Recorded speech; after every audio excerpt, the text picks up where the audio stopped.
Les amis, aujourd'hui, du moins, j'ai publié sur ma page une histoire d'une jeune fille qui était à quelques semaines de son mariage et qui a tout fait foirer. Une histoire digne, comme on dit souvent, d'un film rocambolesque. Asseyez-vous, je vous raconte cette histoire et vous allez sûrement sortir de là avec des leçons.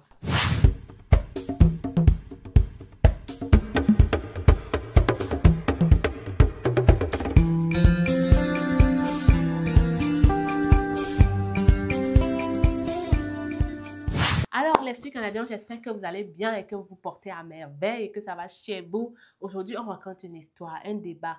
On ne va pas être sérieuse tous les jours, tu vois. Aujourd'hui, là, j'aimerais te raconter cette histoire-là qui, je ne vais pas dire que ça m'a fait rire, mais ça m'a permis, en fait, de comprendre que histoire mariage, quand on parle de mariage, il y a beaucoup de gens qui disent vouloir se marier, mais qui ne sont pas prêts en réalité. Alors, c'est l'histoire de cette jeune fille-là au Canada qui vient de terminer son diplôme. Elle a mentionné qu'elle a étudié dans une école et son mari en question, en fait, son futur mari, qui peut-être ne sera plus jamais le mari, la draguait depuis longtemps. Et elle refusait, mais le jour de la cérémonie des diplômes, elle a finalement accepté de voir un peu mieux avec le jeune homme. Ils ont fait 4 ans ensemble, ils ont décidé de se marier, la coutume a eu lieu. Donc, on a fait la coutume que vous connaissez et ils ont eu un problème. Comme tous les jeunes couples qui veulent se marier, il y a eu un problème qui a éclaté. Et vous le savez, dans les problèmes, il y a eu une dispute. Et donc, lors de cette dispute, elle dit avoir levé le ton sur le jeune homme en question, ce qui n'a pas plu le jeune homme. Je suppose que la dispute a éclaté. Et en tant que jeune fille, tu vois, elle a pris ses affaires, elle a décidé de partir. Elle a dit qu'elle part. Elle est partie pour réfléchir. Ses copines l'ont encouragée dans ça en lui disant que c'est vrai. Il faut vraiment que tu mettes d'abord la pause pour que tu réfléchisses. Elle précise que bien avant ça, son homme lui disait déjà que il trouvait qu'elle ne le considérait pas assez. Elle écoutait beaucoup plus ses amis, plus que le gars, tu vois, et il n'appréciait pas cela parce qu'en tant que futur mari et femme, normalement, c'est le mari d'abord que tu écoutes. Et donc, elle a tellement écouté ses amis-là qu'elle a finalement écouté leurs conseils qui lui demandaient d'abord de mettre stop au mariage, de mettre la pause et de dire aux gars que d'abord, ils attendent. Ils attendent d'abord, elle réfléchit. Quand elle a dit ça au gars, bien sûr, ça ne l'a pas plu. Mais le gars a insisté, il est revenu vers la fille, il a appelé la fille plusieurs fois. La fille était dans ses nerfs, elle n'a pas décroché. La mère de la fille a même appelé la fille n'a pas décroché. 2 semaines plus tard, quand maintenant elle appelle le gars ne décroche plus. Qu'est-ce que vous pensez? Dites en commentaire. Qu'est-ce que vous pensez? Le gars ne décroche plus, elle appelle n'importe comment, il ne fait plus signe. Et je suppose qu'elle a peur d'appeler la famille. Moi, je vais prendre cette histoire pour bien m'asseoir, pour vous raconter quelque chose. Chère jeune fille, ben, je suis jeune aussi, hein, en même temps. Hein, voilà. Je me suis peut-être mariée tôt. Ben, je dis même tôt, il y a des gens qui se marient beaucoup plus tôt que moi. Mais chère jeune fille, moi d'abord, je vais te dire ce que j'ai pensé.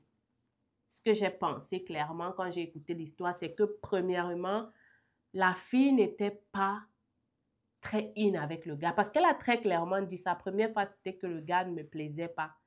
Au départ, quand il m'a dragué, c'était pas mon genre. Mais je suppose que le gars a beaucoup insisté et donc elle a fini par accepter.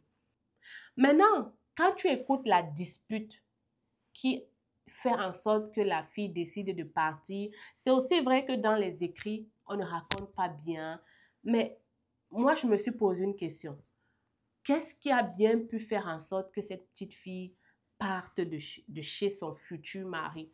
Parce qu'il peut y avoir des grosses raisons qui t'entraînent à partir.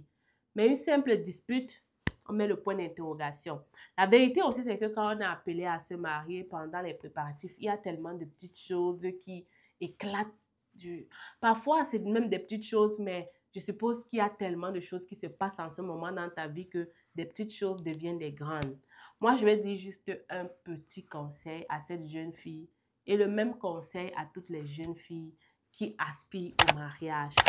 En fait, moi, je vais d'abord dire aux gars, franchement, il faut rappeler ta go. Franchement, je pense que c'est une petite fille qui s'est laissée entraîner par les faux amis, les fausses amitiés. Parce que c'est pas seulement au Canada, ça existe partout. Des faux amis qui, elles, n'arrivent pas à trouver le bonheur, n'arrivent pas à trouver l'âme sœur. Ils sont jalouses de leurs amis. Elles les entraînent en fait. Elles les entraînent en fait à prendre des mauvaises décisions. Moi, je pense qu'il faut, vu que vous étiez déjà avancé, dans un couple, il y a toujours un qui aime plus que l'autre. Ne criez pas sur moi, c'est la réalité. Dans un couple, il y a toujours un qui aime plus que l'autre. Il s'avère que c'est soit toi, l'homme, qui aime plus. Tu aimes plus que ta femme, mais ce n'est pas un problème. C'est toujours comme ça dans les couples. Il y a toujours un qui aime plus que l'autre. Et avec le temps, tu vas pouvoir amener ta femme, ta future femme, à t'aimer ou alors à te respecter comme tu veux, à faire ce que tu as envie. Mais il ne faut pas écouter les conseils des gens qui vont te dire « Ah, laisse la fille la partir. Franchement, ça ne vaut pas la peine. C'est une jeune petite... Voilà, elle était sûrement avec un gars. Voilà pourquoi. » Pas forcément. C'est pas parce que tu n'es pas au départ attiré par un homme que tu ne pourras pas l'aimer plus tard. Pas forcément. Il y a beaucoup de couples ici où c'est l'inverse, où l'homme ne veut pas vraiment la femme, mais il finit par l'épouser. Et pourquoi est-ce que quand c'est le cas, on trouve normal? Mais quand c'est le cas où la femme n'a pas été intéressée au début, vous trouvez automatiquement que ça ne va pas fonctionner. Je pense que c'est une jeune fille qui a plus besoin de conseils, qui a besoin qu'on l'explique comment ça fonctionne le mariage. Et je pense que les parents doivent jouer ce rôle aussi en arrière. Est-ce que la fille n'a pas de parents au point d'écouter juste les conseils de ses amis? Est-ce que la fille, avant de quitter, n'a pas appelé sa mère? Je ne sais pas, est-ce qu'elle a des parents? Est-ce qu'elle n'a pas une personne de sa famille qui pouvait mieux la conseiller? Est-ce que ce n'est pas le cas? Parce que moi, j'ai écouté l'histoire, je me suis dit, ça c'est l'enfantillage. Franchement, c'est juste l'enfantillage, mais c'est un problème qu'on rencontre beaucoup de nos jours. Quand les gens veulent se marier, il y a beaucoup trop de disputes. Et quand j'ai posté la vidéo, beaucoup de gens sont venus crier sur la fille, crier sur la fille, crier sur la fille. Coucou les futurs Canadiens, les nouveaux arrivants, coucou tout le monde, j'espère que vous allez bien. Petite pause pour te dire que depuis quelques mois, je travaille sur un nouveau bébé, un nouveau projet que j'ai envie de te partager aujourd'hui. Et si tu sens l'opportunité, si tu sens le besoin en fait d'acheter nos produits, n'hésite pas à aller dans le site Stellee, STELLEE.ca, faire ta commande, et si tu es à Montréal, ça me ferait un plaisir de te livrer et de te rencontrer en même temps. Alors de quoi est-ce qu'il s'agit? Il s'agit juste des senteurs. On a plusieurs styles de produits. Je ne peux pas prendre trop longtemps pour te présenter tout ça, mais celui-ci c'est pour des fumeurs. Tu le mets dans ton auto et ton auto sentira bon à jamais. On a aussi celui-ci, n'est-ce pas? Tu le mets dans ta maison un peu partout et je peux t'assurer que tu n'auras plus besoin de douter, de cuisiner. Tu n'auras plus besoin de stresser après ta cuisine. Moi, celui que j'adore, c'est cette machine-là. Tu la mets dans ta cuisine, tu finis de faire ton plantain, tu finis de cuisiner ton héros, ton coq, tout ce que tu veux comme nourriture africaine. Tu mets ça, machine vraiment parfaite. Tu peux allumer, éteindre quand tu veux avec Bluetooth. Et la senteur, que dire? C'est la magie. En tout cas, je vous attends derrière le site internet et j'ai hâte de pouvoir te livrer. Donc, les gens sont venus crier sur la fille. Oh, franchement, c'est une... Elle savait ce qu'elle faisait depuis. Franchement, elle ne voulait pas de toi. Franchement. Moi-même, j'ai voulu tomber dans le piège. Mais en revoyant la situation, tu comprends que c'est plus que ça. C'est une jeune fille qui a besoin qu'on l'explique les bases d'un mariage. Et je pense que c'est mieux même qu'elle soit tombée dans ça, dans ce piège-là très tôt. Comme ça, quand tu vas parler maintenant, elle va comprendre. Il ne faut pas peut-être vite repartir vers elle. Il faut bien la chauffer. C'est important qu'elle comprenne ton importance, qu'elle comprenne qu'en fait, elle ne peut pas vivre comme ça tout le temps. Si elle a décidé, il faut qu'elle se case et tout et tout. Donc oui, tu fais bien de ne même pas décrocher, mais il ne faut pas l'abandonner. Vous avez commencé un projet. Il est important pour toi de t'asseoir avec elle et de discuter. Maintenant, Moi, en même temps, j'ai envie de dire que, ma chère, dans ce Canada qui est dur comme c'est dur là, avec le froid qui est en train de sévir en ce moment-là, tu te crois vraiment où pour laisser ton futur mari pendant des semaines sans décocher ses appels? Tu fais comment en fait avant de faire ça? Imagine le gars là partait et demain tu vas te rendre compte qu'il se marie même avec ton ami qui te disait que ah non, non, c'est même pas un bon gars. Et finalement, tu n'auras que tes yeux pour pleurer. Dans cette vie-ci, il ne suffit que d'une seule seconde pour perdre la chance qu'on a. Donc, dans ce Canada en plus qui est dur comme c'est dur là, tu risques de marcher pendant des mois pour trouver quelqu'un de sérieux. Parce que tu vas trouver des gars, tu vas trouver. Mais quelqu'un de sérieux comme celui-là que tu as trouvé, ça risque d'être difficile. C'est quand même 4 ans de relation. Donc, je pense que ce n'est pas 2 jours, c'est 4 ans de relation. Il faut vous asseoir pour discuter, pour trouver le terrain d'entente et pour tout faire pour laisser passer ça derrière vous. Parce que ce qui va se passer, c'est que les gens vont vouloir vous rappeler, elle t'avait même d'abord fait ça, lui il va te rappeler, tu avais d'abord fait ça, ça va, si vous n'enlevez pas ça de vos têtes, ça va vous suivre tout au long de votre mariage. Pourtant, vous avez un bel avenir devant vous. Essayez juste de laisser passer ça et de vous concentrer vers le mariage. Le mariage, c'est beau, le mariage, c'est les problèmes, le mariage, c'est ça, le vrai mariage que vous êtes en train de vivre avant même de vous marier. Donc, moi, je ne vais pas être celle-là qui va tirer sur l'un ou sur l'autre parce que ça peut arriver. Quand 2 êtres se mettent ensemble, des problèmes peuvent arriver. La fille, que ce soit l'homme qui aime plus la fille, il n'y a pas de problème. Il va tenir le mariage là à 2. Il y a des couples ici où c'est la femme qui aime plus l'homme. On dit reste. Donc, vraiment, hein, toi aussi, cher monsieur, reste dans le mariage là, va chercher ta femme.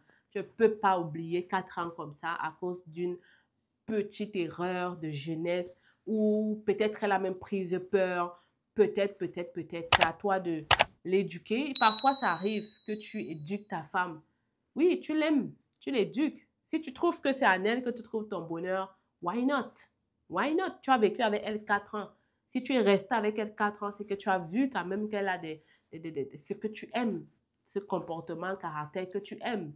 Donc ça là, ça peut arriver. N'est-ce pas? Ça peut arriver. Toi, jeune fille là, tu aspires au mariage, commence à connaître qui sont tes amis. Quand tu marches avec des gens, tu dois savoir, cette personne-ci peut m'amener ici, elle peut m'amener ici. Si j'ai un problème avec mon mari, je ne peux pas dire à cette personne-ci, mais je peux dire à cette personne-là. Ou encore, je vais dire à la personne juste parce que j'ai besoin de me libérer, mais je ne vais pas écouter tout ce qu'elle va me dire comme conseil. Il faut savoir choisir. Je ne vais pas dire d'éliminer tes amis, de ne plus marcher avec eux. Non, tu marches avec elle, mais tu sais que si je me prends mon gars là, ce n'est pas à toi qu'elle va venir dire. C'est à ma mère, ou c'est à ma soeur, ou c'est à quelqu'un. C'est souvent mieux quelqu'un de la famille qui ne peut pas mal te conseiller ou qui ne va pas vouloir sortir avec ton gars en fait. Donc, franchement, cette histoire m'a fendu quand même le cœur parce que je me suis imaginée à la place de la fille. Franchement, ça doit être dur. Même les familles doivent être en train de parler partout. Ça doit chahuter. Moi, je trouve que la chose la plus difficile, ce serait de reconvaincre ta belle famille. Ça va être quelque chose que toi et ton mari seulement, vous devez travailler à 2. Et si vous n'êtes pas prêt à faire ça, alors oui, divorcez là maintenant. Mais si vous sentez que vous êtes capable, votre amour va aller plus haut, allez-y, foncez. Parce que la façon dont la belle-mère ne veut plus décrocher, ça va quand même être difficile. Parce que les beaux-parents, là, ils te donnent leur confiance une seule fois. Tu échoues, tu échoues. Mais ça dépend aussi de qu'est-ce que le gars leur a dit. Donc, il faut voir tout ça. Il faut vous asseoir et puis, il faut en parler. Il faut en parler. On construit des choses à 2. OK? Donc, moi, je ne vais pas trop parler. Je me suis dit, je vais vous donner mon petit conseil en espérant que la vidéo arrive dans vos oreilles, dans l'oreille de l'époux et que vous fassiez quelque chose. Pour toi qui es au Canada, toi qui es au Canada, que le mariage est dur là. Les gens criaient que dans le Canada, ça va le froid. La Gaule a laissé le gars là comme ça partir. En tout cas, bon. Peut-être on va faire une autre vidéo. Si tu es intéressé, laisse un commentaire. On va faire une autre vidéo. Comment trouver l'homme de ta vie. Qu'est-ce que vous pensez de ce titre-là? Comment trouver l'homme de ta vie au Canada? Oui, hein? Laissez un commentaire. On en discute juste après. Tu n'es pas au courant de l'opération sans visa résidence permanente organisée par C'est Facile? Alors, si tu n'es pas au courant, laisse-moi t'expliquer. C'est facile, lance une promotion sur tous les visas de résidents permanents. Vraiment des prix imbattables, jamais vus dans notre cabinet. Tout ce que tu as à faire actuellement, c'est de nous contacter pour en savoir plus. Tu m'écris par email ou à travers ce numéro de téléphone. Les critères de sélection, vraiment, c'est le test de français, l'expérience de travail et si tu as déjà ton évaluation de diplôme. Mais si tu n'as pas tous ces documents, ne t'inquiète pas, on pourra toujours t'aider. Qu'à cela ne tienne, contacte-nous rapidement parce qu'en ce moment, c'est la fête, c'est facile. L'objectif est de permettre à plusieurs d'entre vous de réaliser le rêve canadien en 2025. Je suis avec vous. La fête est terminée, mais c'est facile. On continue, on y croit, on avance parce qu'on a envie de vous voir réaliser ce rêve.